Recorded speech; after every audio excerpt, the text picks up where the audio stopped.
नमस्ते, मेरो नाम चाहिँ उषा गौतम, मेरो घर चाहिँ बनेपा अनि अहिले चाहिँ म नर्सिङ स्टुडेन्ट हो।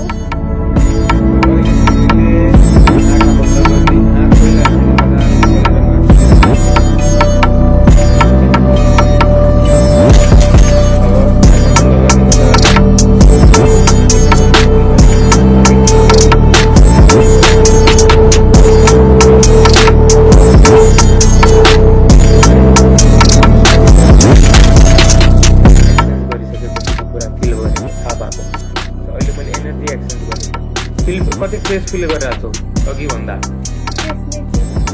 अघि सेसन गर्नुभन्दाको अहिलेको सिचुएसनमा कति फरक छ होला भित्र लाग्छ अलिकति अल्छी एनर्जीहरू फ्लो भइरहेको हुन्छ त्यसमा पनि बस्नु त्यसमा पनि त्यसले गर्दाखेरि तिम्रो औराहरू क्लिन हुन्छ सबै क्लिन हुन्छ त्यसले पनि तिमीलाई हेल्प गर्छ है।